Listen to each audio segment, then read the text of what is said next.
or welcome back to my channel. My name is Corinne and I'm so excited to have you here today to discuss my physical TBR. I have let this get very out of hand, but today I wanted to kind of just talk about all the books that are on my TBR cart as well as reorganize it a little bit. But first, let's unload all of them.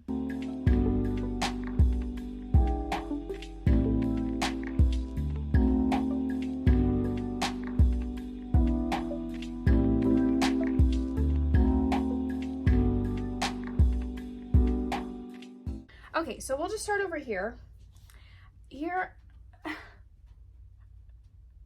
So we have a friend. This is Theodore. I have a few TJR books that have been on my shelf for not too long, but I've just been working on collecting all of her books because I love her writing and I want to read all of them.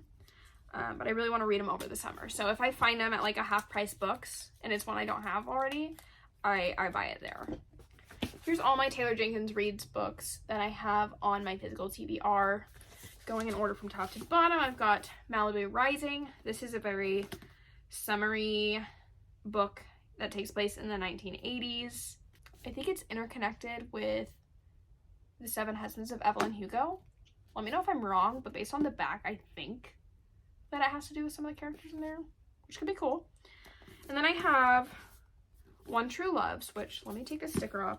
Okay, the sticker's being annoying, so I'm not going to deal with that right now. I got One True Loves because my best friend read it and really loved it, and then it also got turned into a movie, which I thought it would be kind of fun to read and then watch the movie and see how well they did. And then we have Forever Interrupted. This I know nothing about. Like I said, I just want to read all of her books, so I've been buying them when I'm finding them at like half-price books and thrift stores and stuff. Carrie Soto is back.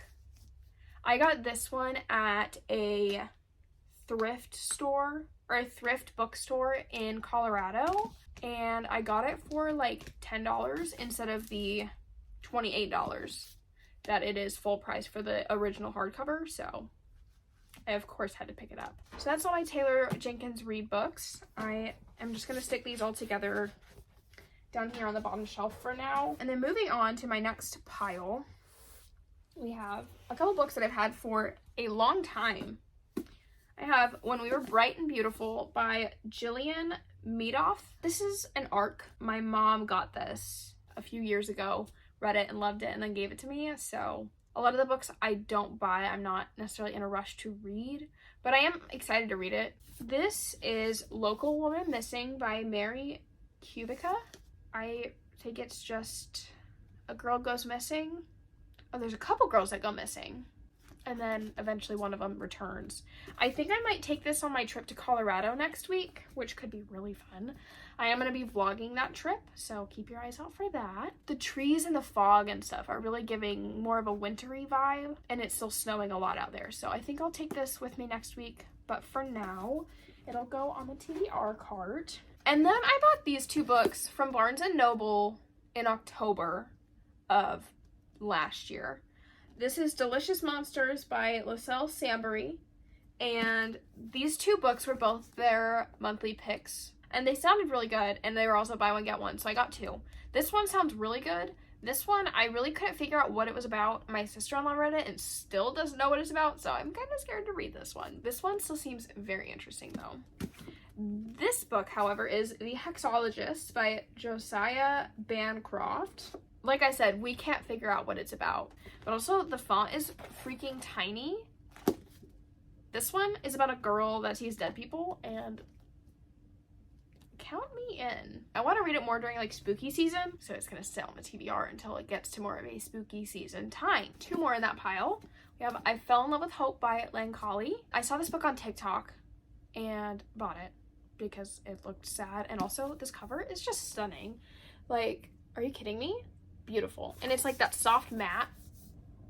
I love it. I'm interested to see how I like her writing because she is writing other books as well, and I keep seeing her post on TikTok and I want to read them, but I want to read this first before I buy her other books.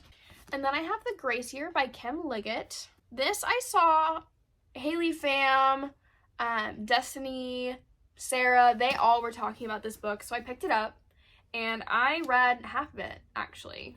just about half of it. And I have tabs as my bookmark. I got kind of bored and was kind of confused what was going on, but maybe I just need to stick with it and it'll get good towards the end. But I do need to finish this. This book is Family Lore by Elizabeth Acevedo. So sorry, I'm butchering all these names. Basically, the main character has like a gift of predicting to the day when someone will die. Also, this cover is just stunning. Then I have The Shadows Between Us by Tricia Levenseller, a young adult fantasy. And the second book comes out this summer. I don't really know what it's about. Again, put your foot in there if you want to go in there. You know what? We're moving on. The Shadows Between Us.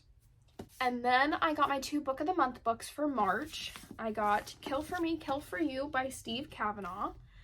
This is basically 2 women that meet and decide to kill each other's people, kill the people they need killed or whatever for each other, so that way it's less suspicious, I guess. I don't really know, but it's Book of the Month, so I know it's gonna be good. Then we have Listen for the Lie by Amy Tintera. This is like a podcast murder mystery, but that'll just go right next to that one. And they look so nice together too, so Theo was just really wanting to be a part of this video, and that's okay. We're gonna let him until I need that part of the shelf. And then I have all my Emily Henry books. I have Beach Read, People We Meet on Vacation, and Happy Place. I have already read Book Lovers, but I'm saving all of these for this summer. We're going on a little beach trip in May, and I think all of these books would be so good to read on the beach. So I'm saving that for then. And then I got Hello Beautiful by Anne Napolitano. This was an Oprah's Book Club book from 2023. Do you want to sniff? Do you have anything to say? Okay. Again, don't really know what this book is about. This was on my TBR in February, I think, and I never read it. But yeah, I got this from that same bookstore that I got Carrie Soto Was Back in Colorado, so I thrifted this one as well. And it's in great condition, which is just always such a bonus. But yeah, so I got this one, Carrie Soto Was Back, and then I also got Agatha Christie's Cards on the Table book from that same thrift bookstore. So this will be a fun, really short, quick book for when I'm feeling slumpy. And then I picked up Such a Fun Age because I got this at Half Price Books, and I need to take this Target sticker off. But my sister-in-law and I, if you can't tell how much I talk about her, she is literally my best friend. She is the best sister. I mean, she is more of a sister than a sister-in-law at this point. Hi, Kat. Love you. Hope you're doing well today. You know when it leaves a film on there and it's just like sticky on the book cover? I'm trying to get that off right now, and it's really stuck on there. It's mostly off. I'll get the rest of it later, but ugh, so gross. But then I got Such a Fun Age by Kylie Reed. This is one that me and Kat got together, and she's already read it. I have not. I just need to read it so I can talk about it with her. Then I have The Twin by Natasha Preston. This is another book that I thrifted. You can still see the sticker stuff on there. But I have read up until here, which is 86 pages in. The Twin by Natasha Preston. Not super excited to read, but would be good for getting out of a slump, probably. Okay, we're probably gonna speed run the last little bit because this is getting lengthy, and I got a lot more books to talk about. Level the Brain by Ali Hazelwood. I've had this since it came out. I have not read it. This is the only Ali Hazelwood book that I have not read. I've read Love Hypothesis, Bride, Check and Mate, Love Theoretically. I just need to read this one, and then I will have read all of her books, so that way I can read the new ones when they come out. Then She Was Gone by Lisa Jewell. I am so excited to read a Lisa Jewell book. I really want to read None of This Is True by her, but I wanted to read this one first, just to see how I feel about the writing before I buy another one of her books, in case, for whatever reason, in case I hate her writing, which is possible, but unlikely.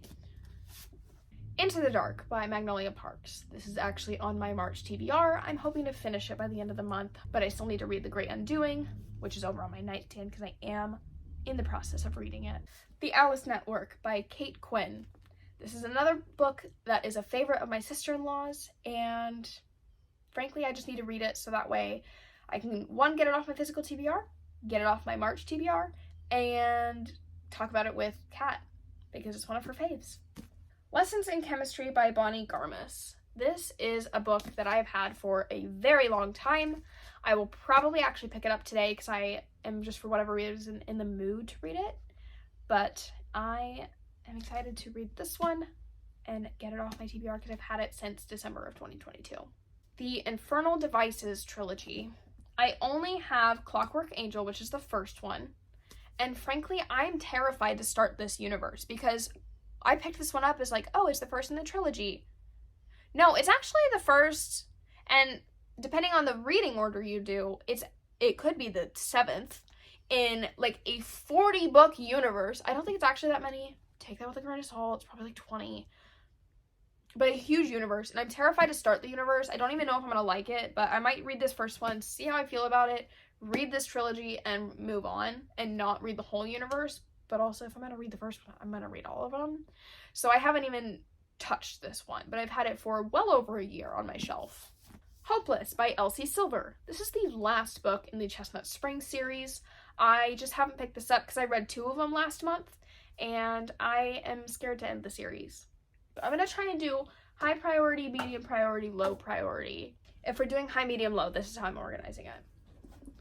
I've got The It Girl by Ruth Ware. This is another book that my mom read and gave me, so I'm excited to read it, but again, not the highest priority just because it was a gift and I didn't buy it myself. Then I have Good Girl, Bad Blood and As Good as Dead by Holly Black.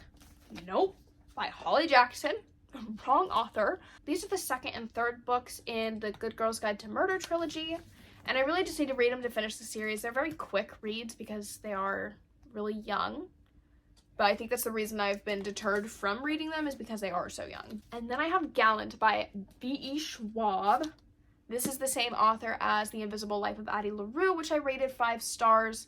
I love her writing, and I want to read every book by her. I am so excited to read this book. I've heard it's women and witches. You don't have to tell me anything else. That's all I need to know, and it is going on the highest priority. I have The City We Became by N.K. Jemisin. This is the first in a duology, I think. I think there's only 2 books. But the font is really big, and it looks like it would be a quick read. So I want to pick this up. I thrifted this one at Half Price Books. I know nothing about it, though. So, The Undertaking of Heart and Mercy. This is another book I thrifted from Half Price Books. I think it's just a romance. With a couple like paranormal aspects to it. I thought the cover was cute and it was like $6, so I got it. Then I have Yours Truly by Abby Jimenez. I did just read Part of Your World and rated it 5 stars. I loved it. I love her writing and I'm so excited to get to this. This will also be one of my next couple reads. And then the last book that's on my physical TBR is Masters of Death by Olivia Blake. I looked at this cover and loved the color.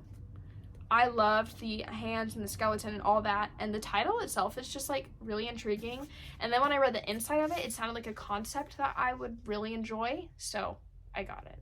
I'd say this is a very well put together TBR cart. I think it's organized exactly how I want it, where this is my highest priority, like the ones I want to get to ASAP. And then I have like books that I really want to read soon, but don't necessarily have a timeline on it. And then these are books that I'm kind of scared to get to. Aside from the Taylor Jenkins Reid books, I have a video planned for those, so that's going to go there until I do that video. Those are all the books on my physical TBR. Thank you guys so much for watching and hanging out. I know it was just kind of a chill, we're hanging out on FaceTime kind of vibe today, but sometimes those are the best videos. But again, thank you so much for watching. Make sure you like, comment, subscribe, click that bell so you know when I post, and I love you guys. Thank you so much for watching. Bye!